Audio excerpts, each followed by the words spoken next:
Paper போட்ட மறுநாள் போட்டு ஒரு வாரம் போட்டோம் அது paper. Which is being successfully done by the tribal women in the year 1970. We have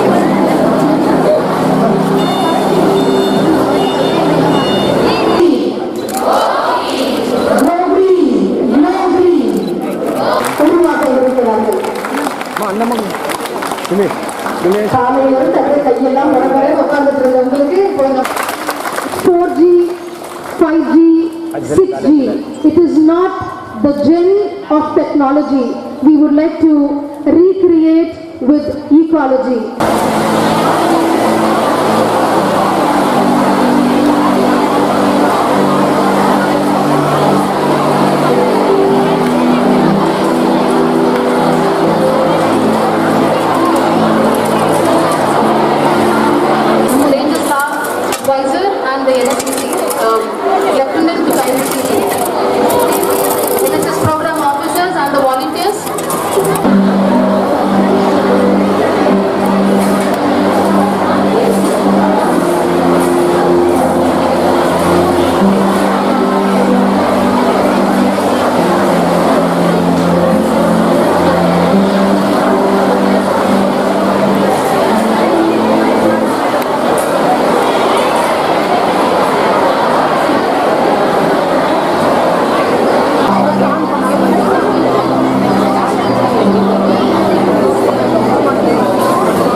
போட்டு விடு.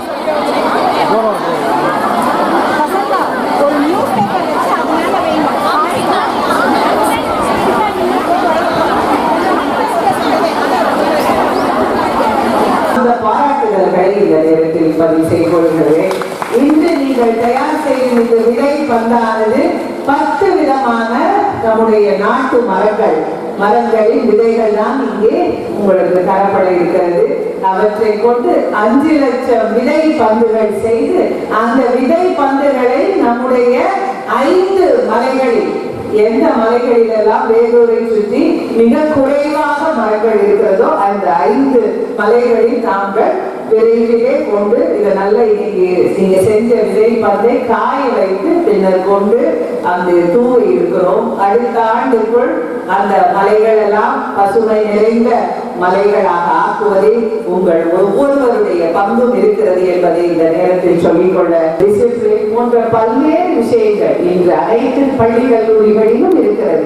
இருந்தாலும் இந்த நம்முடைய பாரம்பரிய மிக்க கல்லூரிகளிலே இது நல்ல எஸ்டாப்ளிஷாக இருக்கும். அந்த வகையிலே இந்த 70 ஆண்டுகளை கடந்து சீரோடும் சிறப்போடும் மகளிருக்கு கல்வி வழங்கி கொண்டிருக்கிற இந்த அக்ஸீசியம் கல்லூரிக்கு நாங்கள் மாவட்ட நிர்வாகத்தின் சார்பில் எங்களுடைய மனமார்ந்த வாழ்த்துக்களை பாராட்டுதல்களை சொல்லிக்கொள்ள கடமைப்பட்டிருக்கிறோம்.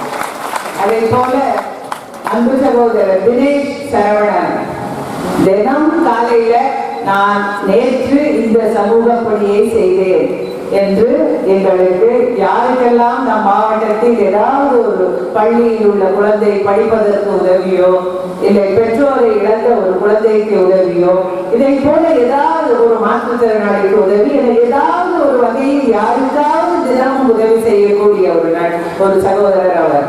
அதே போல ஒரு மாதத்திற்கு 2 தடவையாக வந்து நாம் என்ன செய்யலாம். இந்த வேலூர் மாவட்டம் என்பது வெயில் கடுமையாக தமிழ்நாட்டிலே அதிகமாக வெயில் உள்ள மாவட்டம் எது என்றால் அது நம்முடைய வேலூர் மாவட்டம் என்று சொல்லலாம். அதே போல மரங்கள் குறைவாக பல்வேறு வளர்ச்சி பணிகளால் தொடர்ச்சியான மரங்கள் குறைவாக உள்ள மாவட்டம் எது என்றாலும் நாம் நம்முடைய மாவட்டத்தை சொல்லலாம். நம்முடைய மாவட்டத்தை பசுமையாக மாற்றுவது எப்படி என்பது நாங்கள் ஒரு சிறு குழுவாக வைத்து நம்முடைய டிஎஃப்ஓ நம்முடைய அக்ரிகல்ச்சர் ஜேடி இவர்களோடு இணைந்து தொடர்ந்து எப்படி நாம் நம்முடைய மாவட்டத்தில் அதிகமாக பசுமை கவர் கிரீன் கவரை இன்க்ரீஸ் பண்ணலாம்னு தொடர்ந்து பேசிக் கொண்டிருப்போம். அப்பொழுதெல்லாம் அந்த குழுக்களில் எங்களோடு பயணிக்கக்கூடிய ஒரு நண்பராக தொடர்ந்து வந்து நாம இந்த மாதிரி விதைப்பந்து இதை செய்யலாம். அதே போல அடுத்ததாக பனை விதைகளை சேகரித்து அதை மாவட்டம் முழுக்க பனை மரங்களை ஒவ்வொரு கிராமத்திலையும் பனை மரங்களை அதிகப்படுத்துவதற்காக இந்த முயற்சிக்கு அடுத்த முயற்சியாக அதை செய்து கொண்டிருக்கிறோம். அதே போல நம்முடைய மாவட்டம் முழுக்க 10 லட்சம் மரக்கன்றுகளை நம்முடைய 100 நாள் வேலை செய்யக்கூடிய, அதாவது மகாத்மா காந்தி ஊரக வேலை திட்டத்தின் கீழ் 10 லட்சம் மரக்கன்றுகள் ஒவ்வொரு நம்முடைய 2247 பஞ்சாயத்துக்கு ஒவ்வொரு பஞ்சாயத்திலையும் முதல்ல 1000 மரம் நடுவோம் என்று சொல்லி முதல் கட்டமாக 10,000 மரங்கள் பெற்று அதையும் ஒவ்வொரு பஞ்சாயத்துக்கும் கொடுத்திருக்கிறோம். இப்படி எங்களுடைய அனைத்து பசுமை முயற்சிகளிலும் மாவட்ட நிர்வாகத்திற்கு முழுமையாக தன்னுடைய சப்போர்ட்டை வழங்கக்கூடிய முழு அர்ப்பணித்து செய்து கொண்டிருக்கிற ஒரு அன்பு சகோதரர்